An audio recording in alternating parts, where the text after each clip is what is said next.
INCO, el señor Fernando Hurtado. Muy buenos días, bienvenido a la red. Gracias, Gabriela.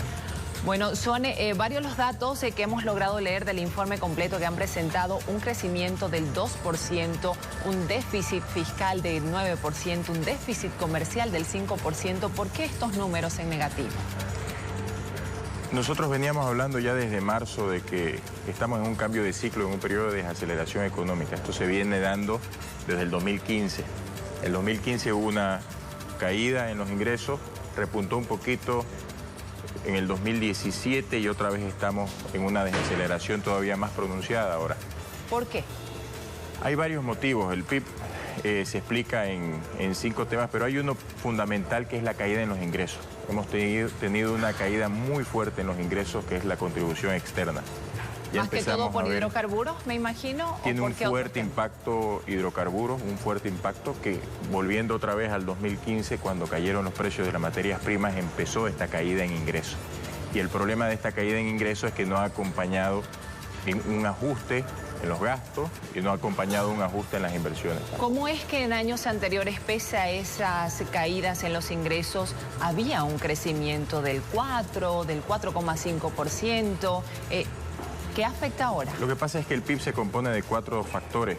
Uno es la contribución externa, que es las importaciones versus las exportaciones.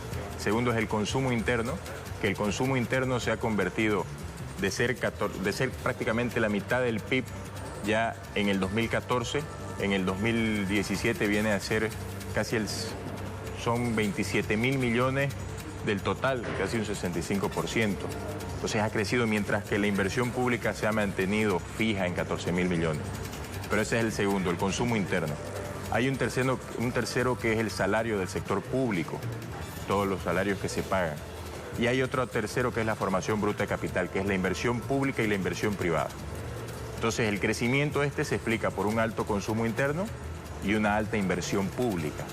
Y esta inversión pública, obviamente, que viene desde hace muchos años, viene con un arrastre de endeudamiento también. Eso, ¿qué pasó este 2019? ¿No hubo suficiente inversión pública o la deuda fue demasiado alta como para que tenga una incidencia directa? Lo que pasa es que ya cuando hay un déficit,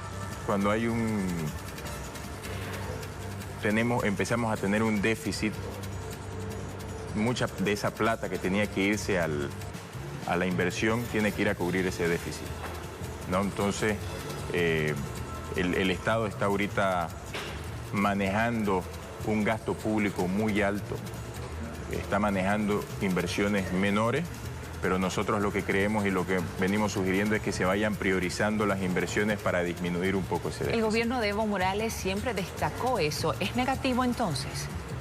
Nosotros creemos que el gran pecado que tuvo el anterior gobierno fue no haber priorizado las inversiones públicas y no haber hecho que las inversiones públicas acompañen a la inversión privada, en lugar de convertirse en una competencia de la inversión privada.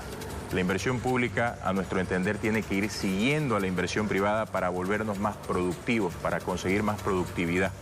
Por ejemplo, si una empresa privada decide construir un silo, el Estado debería invertir en infraestructura para hacer que todo el negocio del silo se vuelva mucho más productivo. En ese mismo ejemplo, ¿cómo actuaba el gobierno? Ponía un silo al frente. Entonces eso no genera un retorno inmediato, mientras que si nosotros empezamos a darle condiciones a la inversión privada para que generándole mayor productividad, viene un círculo virtuoso, viene más empleo, viene más inversión.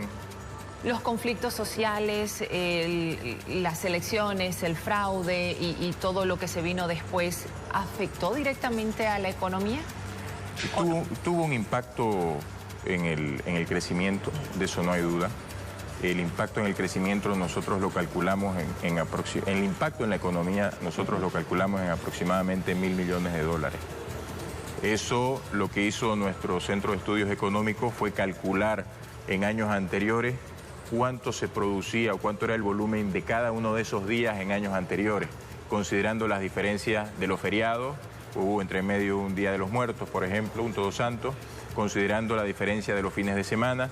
Entonces, en base a eso, más o menos se sacó un estimado de que podrían ser... Pero es lo que el país dejó de producir, no es lo que perdió tangiblemente, digamos, porque hubo daños a infraestructuras del Estado y demás. Claro, eso es lo que dejó de producir. Lo que pasa es que tuvimos, además de los días de paro, vinieron muchos otros días más de conflicto que tuvieron un impacto directo en la cadena de pago. Se cortó esa cadena de pago y una de las cosas que estamos pidiendo es que se restablezca, que se ha ido restableciendo. La segunda es que se cortó la cadena logística, con los bloqueos. Entonces era muy difícil llegar de un lado para otro con productos, seguir produciendo. En el caso de Cochabamba, por ejemplo, con el daño de la planta Carrasco, del ducto, sufrieron muchísimo las industrias. Gracias a la gestión que se hizo, se logró solucionar el tema del gas para las industrias. Ahora, ¿qué es lo que proponen como privados al gobierno para mejorar la situación este año que va a iniciar pronto? Nosotros hicimos una diferenciación en las propuestas. Primero estaba lo que nosotros pensábamos que podía empezar a hacer el gobierno de transición. A ver. El gobierno de transición tenía dos mandatos fundamentales. Pacificar el país y convocar elecciones, que los cumplió. Y ahora lo que nosotros le estamos pidiendo es que no sigamos a control remoto, en piloto automático, que tratemos de no dejar la economía en piloto automático, porque es distinto cuando el avión está volando normalmente, dejarlo en piloto automático no hay problema, pero cuando está en caída hay que hacer algunos ajustes para un poquito levantarle la nariz. ¿Cuáles serían esos principales ajustes, los prioritarios? Hay uno que nosotros sugerimos que es importante, que es devolver, hablando un poquito de la estabilidad macroeconómica y de cómo podemos mantener esa estabilidad macroeconómica, es devolverle la liquidez al sistema financiero y devolverle la confianza al sistema financiero. Se habla mucho hay muchas versiones de lo que pasa con el sistema financiero y en realidad hay algo que sí es cierto, es que mucha gente tiene la plata en el colchón, ¿no? En lugar de tenerla en el sistema financiero. Entonces hay que devolverle, hay que hacer algunos ajustes ahí a nivel del Banco Central, como la nivelación, por ejemplo, lo que proponemos, la nivelación del encaje legal de dólares para que esos dólares vuelvan al sistema financiero y empiece otra vez a circular el dinero.